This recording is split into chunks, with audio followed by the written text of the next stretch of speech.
Hey everyone, welcome again to the latest installment of The Way It Is. I'm your host, Luca Adolfato with Team Luca First at RE/MAX Service First Realty.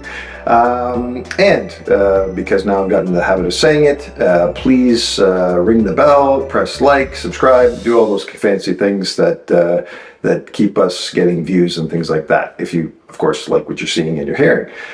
So in the final installment of our mayoral candidates, I'm pleased to have with us Ivan Stoiljkovic. Did I get that right, Ivan? Stoiljkovic, not bad. Okay, well, thank you, and I appreciate Better that. than most. Better than most.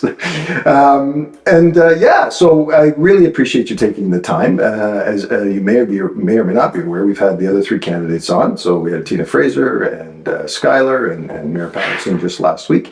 So you're the final installment. So I guess I'm going to start with basically the same question that I started with everyone else is, you woke up one day and said, I want to run for mayor. What was the impetus for that? I feel I've been building up to it my whole life. Okay. I've been involved in organizing my friends, people that I live with, which are tenants and poor people from the other side of the track, for a very long time in Kitchener when I was there in the 90s, and then in Kingston ever since I came here in 2000.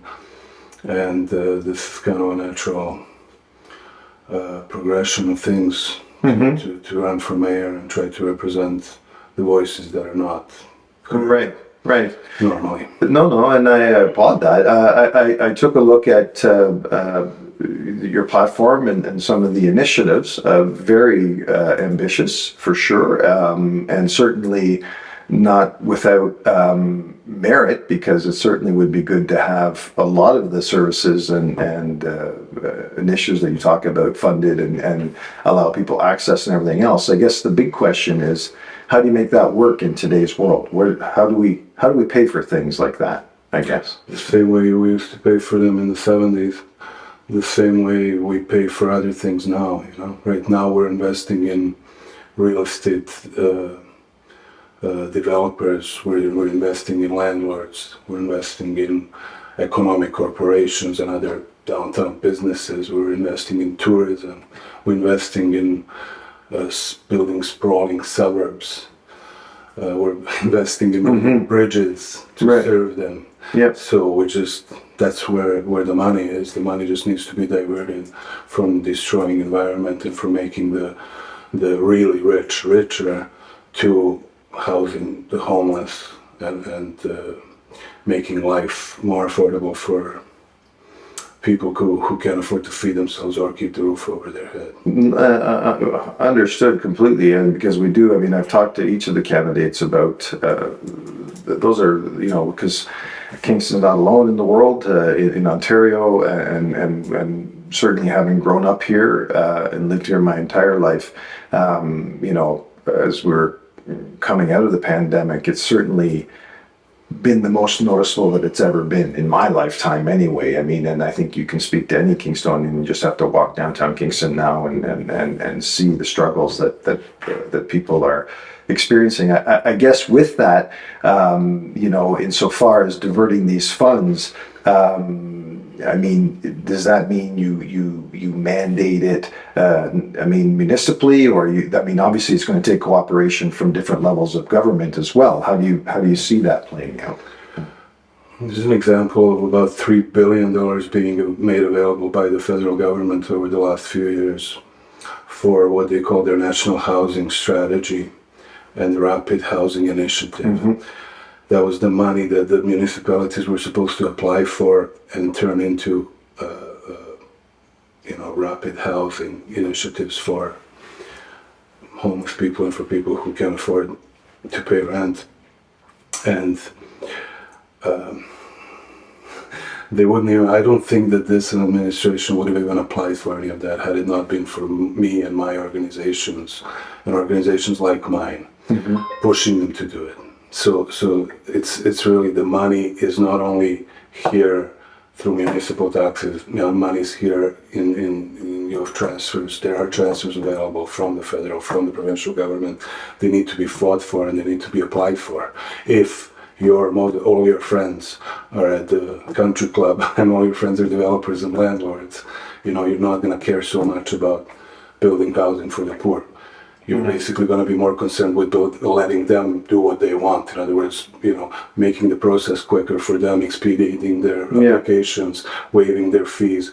I saw Paige Agnew. Yes, on my podcast. Yeah, because that's what she's doing, and that's what they're proud of. They're like, we built 4,500 units or something. They just wanted to move quickly. They don't care about money for the unhoused because it's not their friends who are dying. Yeah, my friends are dying. My friends are freezing to death. My friends are hungry. My organization, Kararak Union of Tenants, puts on barbecues at the Integrated Care Hub. And every time we go there, we're literally, to go back to your previous point, literally every time I go there, there's more people in the line. And there's never enough food. Yes. Even though, charity industry is operating with huge millions and they're just not enough. There's not enough. The food bank, I just want to see the food bank, 20% is the increase over the last year of their, hampers or whatever, in the amount of food that they're putting out.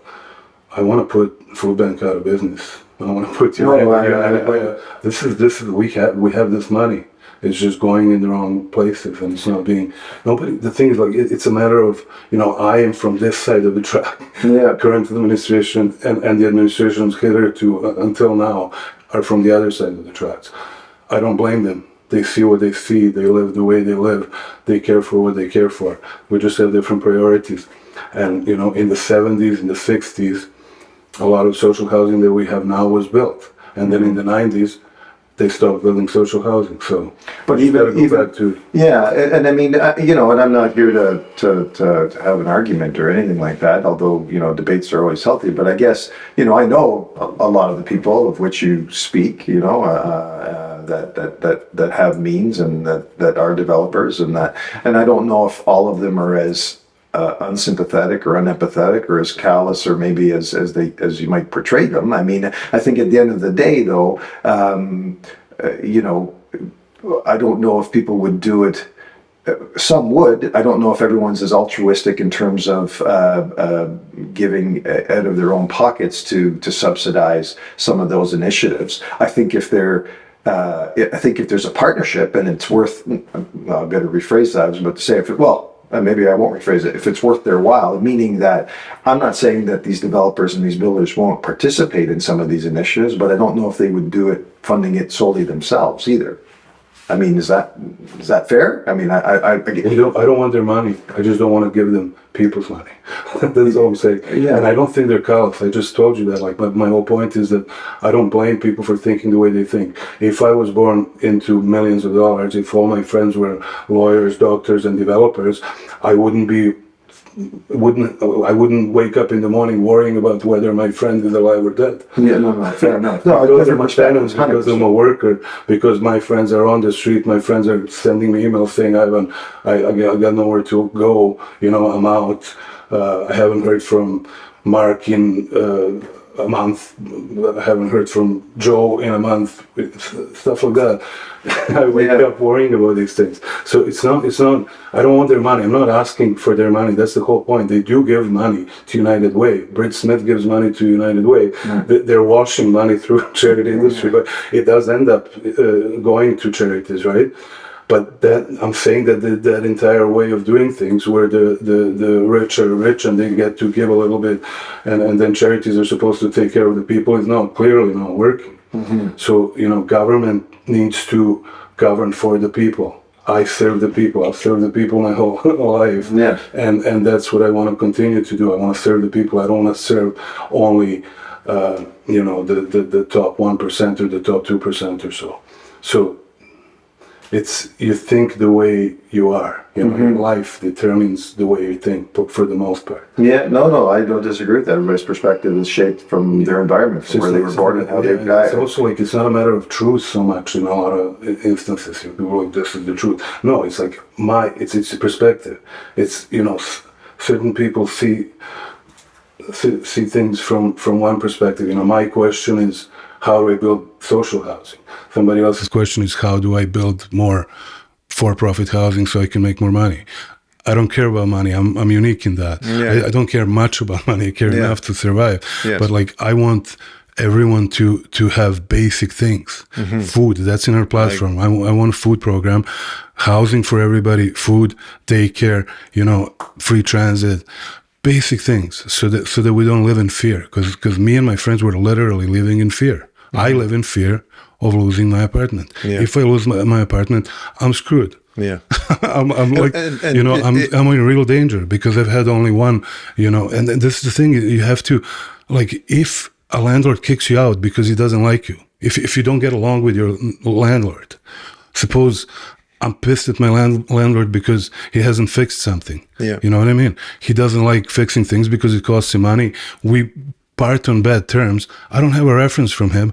It doesn't matter. I know people, like I have friends who have money who are like, here's like thousands of dollars here.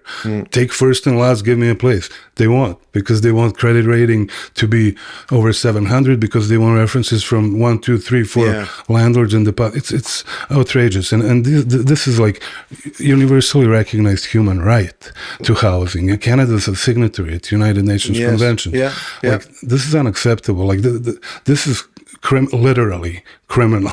We're breaking international human rights law. Yeah. Can I ask, what building are you living in then? I mean, is that a fair question? Are you free to answer that? Like, you talk about your organization and your... Yeah, I live in a house that has 2 apartments in it. Okay. On Chatham Street. Okay. I mean, my address is no, I don't need to know the address. Available, but no, I don't need. I didn't know if you were in a tower style apartment building or okay. No, fair enough. So, let me ask you this. I mean, why? Because I mean, I applaud that everybody wants to make a difference, and it seems like you're very passionate about making a difference, and obviously you've lived a life and had the experiences that's the path you want to take.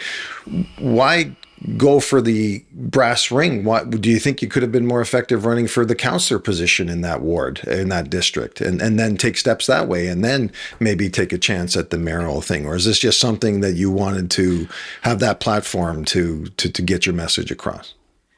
I'm running on a slate, right, with a slate of other candidates. So there's a bunch of us, and we're all running on the same platform, which we call People's Platform for Kingston, and we're all coming out of the same organization, which is called the Kataraqui Union of Tenants. Okay. So we're all tenants, we're all workers, we're poor people, and we've agreed on the same agenda.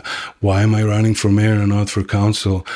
Because I feel that I have a personality that comes through better on a larger stage, right? Because I've already built. I'm a general secretary of that organization, for example. So I am, a leader. For many people see me as such, and I have experience making speeches and doing.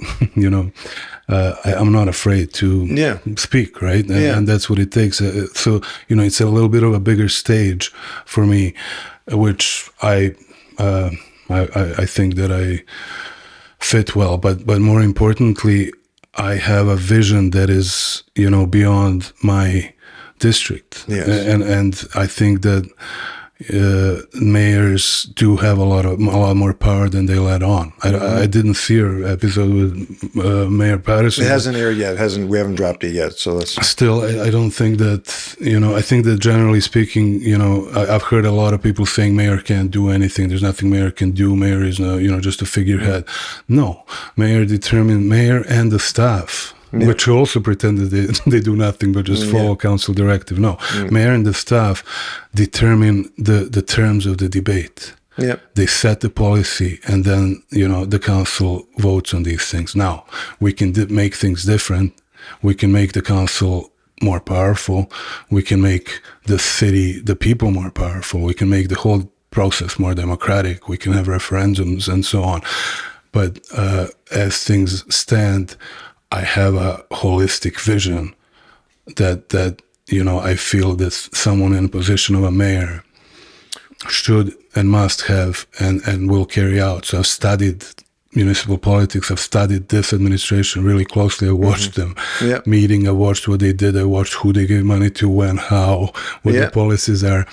And I feel competent and I feel that's thing for me to do. I will say this: Mayor Patterson made an interesting point when we did the interview, and that was that with being mayor, and this speaks to your point, it's the entire city that casts the ballot, right? It's not just those in that district that are voting for their one voice. So, given what you just described about yourself and who you are and whatnot, that probably is the better venue for you in terms of you get a larger audience and you get those that will actually, because I dare say that apart from, there's got to be more Kingstonians outside of your organization, the Cataraqui North tenants or whatever, that feel the same way or have similar views. I mean, I don't think anybody, I'd like to think that no one in Kingston, any community member here, any citizen of Kingston wants to see homeless people or wants to have homelessness as a problem, wants to have an opioid crisis, wants to have people that are mentally ill without being taken care of, right? So I guess the struggle becomes, again, I mean, just they are such, and not to use it as an excuse, but because sometimes I think people do use that excuse where they say there's such complex problems.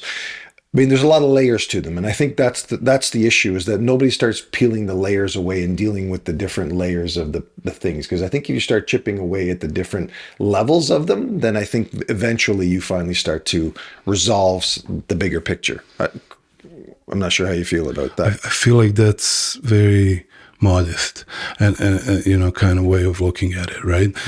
We don't need to peel layers. We need to house people right away. We need to feed people right away. We need to eliminate homelessness. We will eliminate homelessness. Nobody is ever talking about that. I've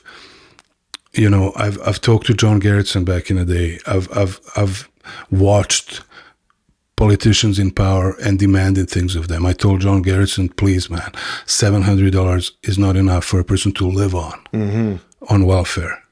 Please raise the rates. He said, it's not me, I can't, I have to blah, blah, blah. It's giving me these layers. I have to slowly chip away. It's not that simple. They're complicating things. Things are complicated, but they're not that complicated. Yeah, fair enough. You know what I mean? No, I appreciate that. And like, I find that a lot of politicians, establishment politicians, their first answer to everything is we can't. Or it's not us, it's the others. I go to John Gerritsen, I'm like, dude, this is like, I need money from the federal government. You go to mayor, they have a whole debate, 5 hours the debate, and then they all conclude at the end that we need to ask the province for more money. No, you do what you can on your level. You do the best you can with what you have. And I'm telling you right now, I can house 500 people. It's not rocket science. It's not, you know what I mean? It's not like, I don't need to overturn the entire society 10 times over. 500 people is not hard to house. That's how many homeless people are on the street. I'm going to put roof over it. And I'm not saying that I'm not ambitious, that I don't want to build another 2, 3, or however many thousands of rent geared to income apartments we need to build. But I'm saying that, this can be done, and that this is the job of the politicians. If you think that if your first answer and your entire political philosophy is there's nothing I can do, then why the hell are you running? Fair enough. You know what I mean? I mean, let's face it, we're in a world too where I'll say this, certainly because I'm certainly, like a lot of people, become disenchanted with the political process, and it is a lot. And you see it at the provincial level, you see it at the federal level, where it's only about personal agendas, and it's only about self-aggrandizement. It's not about truly caring about your constituents. I'm not saying some don't misunderstand me. But so given, everything we've just laid out, you become mayor. Mayors, even though they can do more than what potentially people think, they also still can't run roughshod over their council. It's not an autocratic thing. It's not so there still has to be political will. Do you think, and the good thing is there's going to be essentially a brand new council. There's over 6 positions that are going to get turned over. Do you think there's enough political will to start moving forward some of these initiatives? I do. I really do. I'm optimistic. I've met most of the people running for council. As I said, I'm running on a slate, so I have people that are already ready to go with me and carry out our plan. But there are quite a few who are reaching out to me, who I've talked to, who appear to me that would be, as you said, interested in this, right? Who's gonna fight the idea of housing homeless people. You know what I mean? So that's where we get into politics in a bad sense, you know, because I'm watching some of the candidates who are clearly not interested in spending public money on housing poor people, pretending that they are. Yeah. Do you think Mayor Patterson's one of those people? Yes, 100%. And not only, I mean, he's been here for 2 terms, right? Yeah. He's been manufacturing homelessness. Yeah. He's been doing it, you know, and I would say, you know, no, had I not given delegations, had I not written, had I not had me and my friends and people like me not made it very clear how to house people and how not to house people. He continues to insist that what needs to be done is more for-profit housing needs to be built, you know, and that's not the case. That is not true. That is simply not true. We have 30 years of evidence of that not being true. Yeah. And in particular, we have his latest 4-year administration building. This is the greatest construction boom that Kingston has ever seen. I agree, yeah. And we're seeing the opposite. It's very simple. I explain to people don't like it. It's very simple to consider how this works. If you look at a block of houses on Princess Street, for example, Princess and Frontenac, 3-4 houses, let's say there's 4 houses on a lot with 8 apartments and 10 people living, let's say 20 people living in those. So you have 20 people living in affordable housing for them because they've been there for 10 years, they've been there for 15 years, they're paying $1,000 for 2-bedroom apartment or whatever. Right. Those 4 houses get torn down and replaced with, you know, not 20, 100, let's say 100 units. The people that were paying $1,000 for 2-bedroom are on the street and looking for apartments somewhere else, and you have 100 new units which are $2,000 per month for 2-bedroom. The net gain for the developers and for the people collecting rent is, you know, 80 units. The net gain for the people that they used to pay $1,000 for 2-bedroom apartment is a net loss. Yeah. So that's how this works. And not only is that actually what happens on that lot, but the house next door all of a sudden becomes more expensive. And the landlord next door is incentivized to kick out tenants and replace them with new tenants because, and the new building is deregulated. Right? Yeah. So that's what's happening. So I mean, you know, Mayor Peterson has a very good, very long track record of governing, and what he has done is done amazing things for Tamarack, for Carrico, for Homestead, but for the poor people, he's been very dangerous, and you know, he's made people homeless, and homelessness is not just not having a roof over your head. It's dying sooner. It's dying in pain. It's free. It's minus 25, and people are living outside. And not only are they living outside, they're being chased around by one of the most draconian anti-poor people, anti-homeless policies in all of Canada, in all of the world. Yeah. Like literally, this council and mayor argued for this and had CAO write this policy. They've made a policy of encampment, and what they call encampment protocol, that literally forbids people from living outside in the middle of the winter at minus 20. Too. You're seeing that in British Columbia, you're seeing that in all the provinces. It's worse in some places than others. This one's one of the worst because it's only 48 hour turnaround. Me and my friends were helping people build their own little homes out of wood. We were bringing them wood. We were bringing them building materials, nails, all this stuff. We're helping them build little shacks in which they lived. You know, the city came in and bulldozed their homes. Yeah. So that's Mayor Peterson's legacy. So I'm going to play devil's advocate for a bit because I've done my job for 35 years. I am a landlord. I've been a landlord off and on. I do property management. So I've encountered those that are on ODSP. I've encountered those that are in the welfare system. But I've also seen, because I grew up in this city, so I understand some of the. I understand and have encountered many of the people on the other side of the tracks, and I didn't grow up on the right side of the tracks either or anything like that. So it's not like I came from wealth or in generational wealth. But I'm going going to say this to you. There is some generational socially assisted people out there that know nothing but that and don't have any incentive to get off of that. So where is the solution to try to educate these people, to make them part of the economy, to make them give them some kind of wage, make them earn a wage, make them want to earn a wage? How do you speak to that? And I'm not trying, don't misunderstand me. Fair enough. Because there's both sides of it. There's good and bad in everything, right? As we know. So number one, I've never seen anyone work as hard as some of my homeless friends. It is really hard to survive on the street. It is hard work. They wake up in the morning, they have to, find food. They have to, they're basically, I mean, as I told you, they're building their own homes and maintaining them. So first of all, that's, a big myth, the generation of people. No, people on welfare work really hard. It's really hard work looking for work. It's really hard work.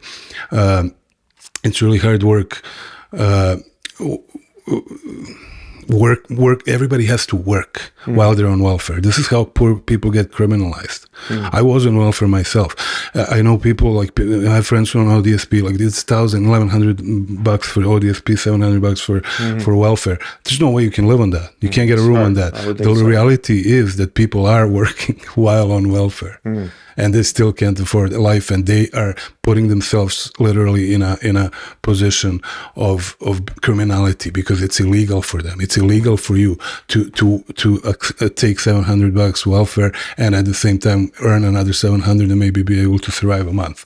So, sorry. The other point is that if people have no peace, no safety, if they don't have a place that's their own, that they are not worried about not having, if they have full bellies, and if they're able to get around, which is all that I'm proposing to do, then they might be able to start thinking about contributing. Do you know what I mean? A big reason why I'm doing what I'm doing is because there's a lot of people not helping. A lot of my friends are not helping with my campaign.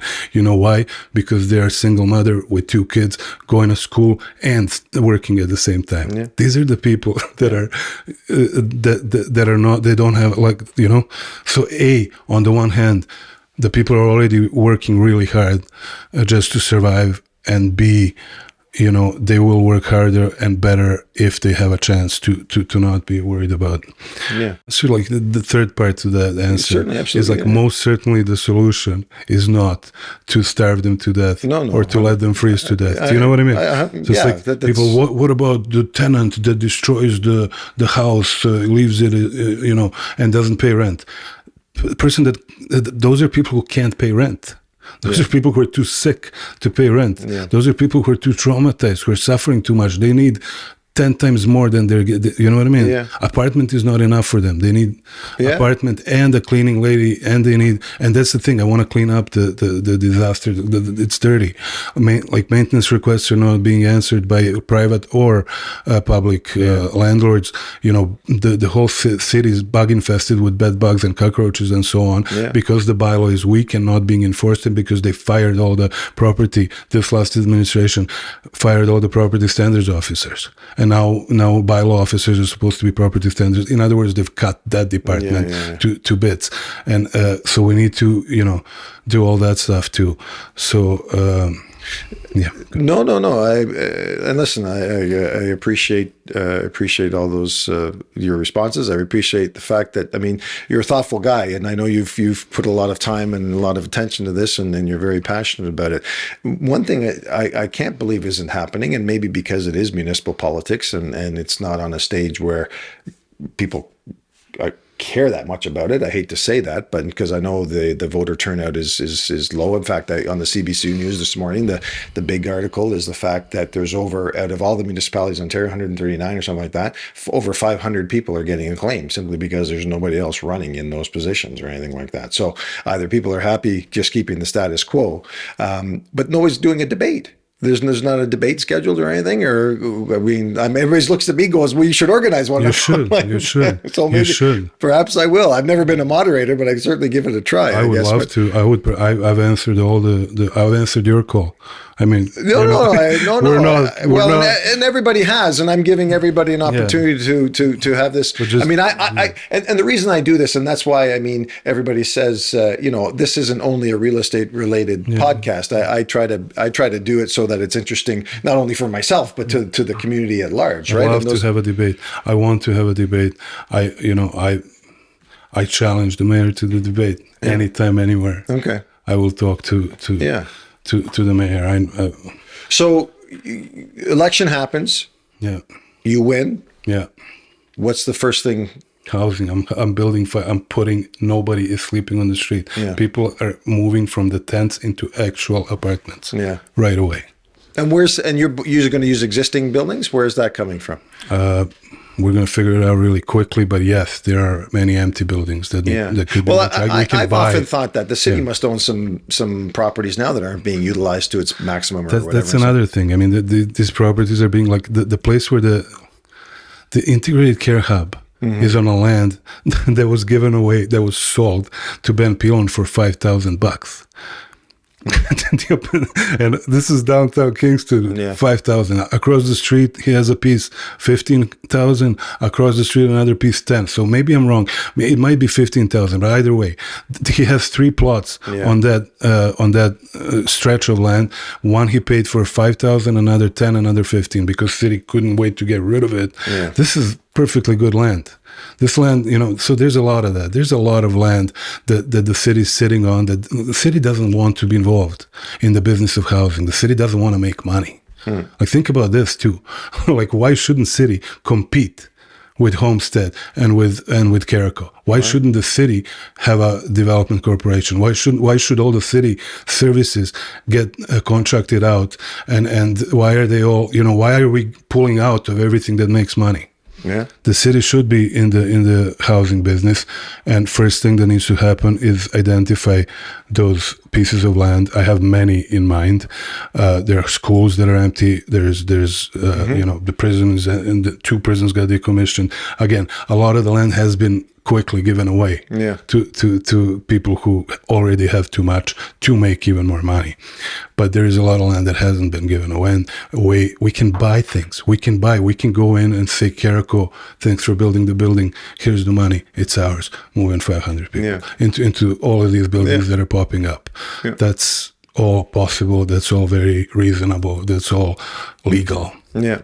Yeah. So that's number one. Number one, I don't want to see anyone lose their toes anymore in the middle of the winter. I don't want anyone freezing. I don't want people living outside. It's enough. It's enough. It's not, and there's a big difference between California and Ontario. Absolutely. Do you know what I mean? Yeah. Like, this is death sentence. Yeah. Like, well, I mean, I can't disagree with you. I can't see anybody who would want to disagree with you. And it's really nothing. It's really nothing. And how come? Mayor's been around for 8 years running, and he's just getting everything rubber stamped by the council.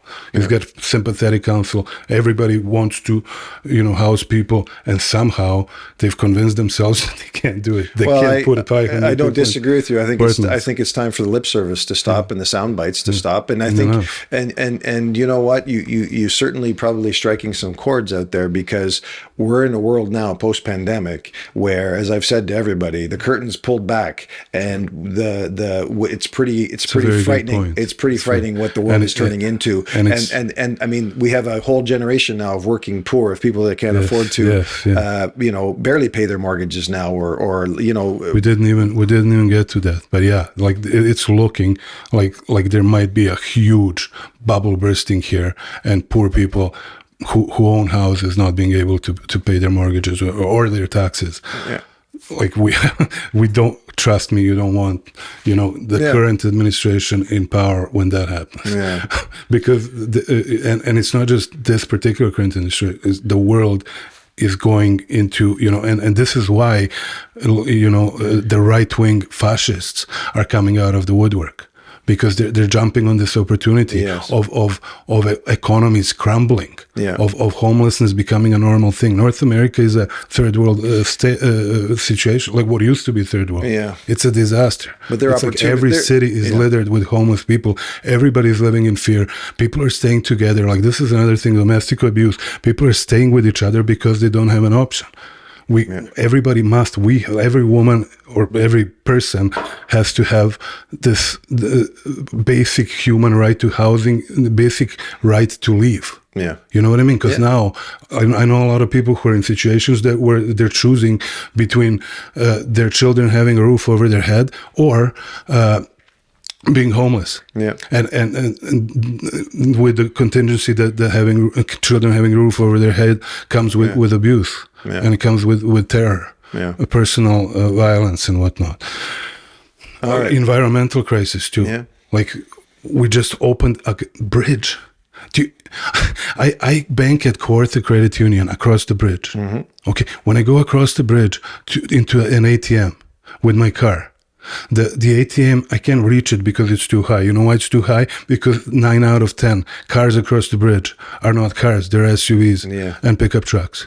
That's what's destroying the environment. Why? Because they're serving this massive suburban sprawl, which we're building suburbs like it's 1950s. It's not 1950s. We're gonna burn. There's a flood on East Coast. It's happening everywhere. It's not just like there's no more time to waste. We have to stop suburban sprawl. We have to stop building bridges, expanding lanes, encouraging SUVs and pickup trucks. It's ridiculous. It's just a crazy, like crazy, really scary economic model. We have to stop it. So you don't get elected mayor. What do you do? Where do you go from there? Continue to do what I'm doing. I continue to do what I do with a bigger profile. I'm going to watch them. I'm going to get my friends to watch them. I'm going to keep feeding the people. I'm going to keep showing that an organization that has no funding can feed 100 people at Integrated Care Hub every day through the winter. Yeah. Somehow I'm able to my organization is able to serve dinner every day at Integrated Care Hub throughout the whole winter. Yeah. And United Way that's getting is it $3 or $6 million? I'm not sure. Yeah, 3.6 or almost 4. Yeah, something like that. Right. Can't somehow we have to do it because they can't cover. I'll keep my they can't cover. Man, that's the thing. Like, this is the model is broken, and I'm not even. I don't even want to talk about United Way. Why can't the government why can't the municipal government feed people if I can feed them? Yeah. If my organization that literally has no funding, all our funding comes from a few bucks here and there from like GoFundMe, if you don't mind putting it in your links. Seriously, if we can serve a meal every day for 100 people, why can't the city do something like that? It's obvious that the people are hungry. I mean, how do you expect people to not be hungry if they're getting $700 a month to live on?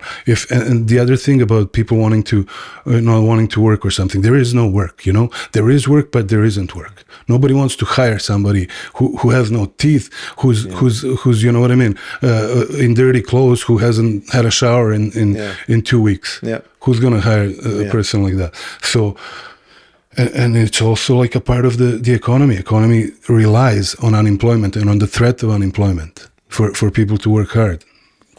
Yeah, it's another long debate. Sorry. Well, I won't keep you any longer. Listen, I appreciate what. I'm going to ask you this: whether you have a response to it or not, because we're going to end on this. Do you have any optimism whatsoever? Yes. I think I'm going to win. I really do. No, I think I'm going to win. About the world in general, about the municipality, about the community. Yes. I mean, that's the thing. What's the point of living if you're not fighting, if you're not optimistic? Yes.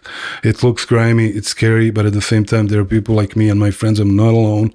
This is a worldwide phenomenon. Yeah. Like we had this, remember that Wall Street thing, 99% or something? Yeah. We are the 99%. Yeah. I am representing, let's say, 90% of Kingston. Yeah. Mayor has 10%. They all come out and vote. Please vote. Yeah. I need like people who don't know. And that's the thing about apathy. It's not apathy. It's nobody to vote for. Yeah. You know what I mean? A part of governance is has been this ability to convince people that A, nothing can be done, B, that you're too dumb to figure it out. Yeah, fair you know what I mean? And Yeah. I get a lot of that from people. I'm like, go watch the city council, watch what they do, read the reports and so on.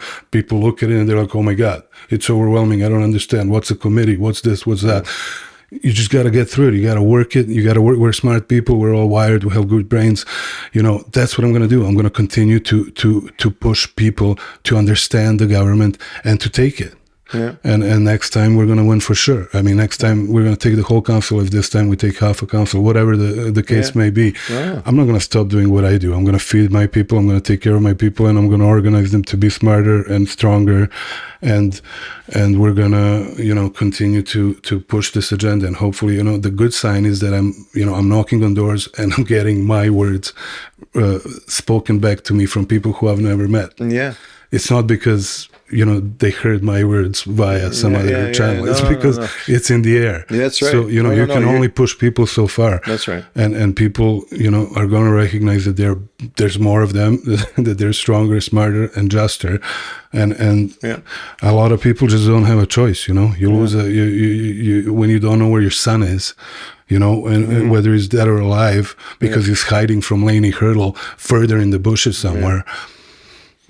You're going to get activated. And that's who's fighting with me. That's who's knocking on doors for me. Yeah. People like that.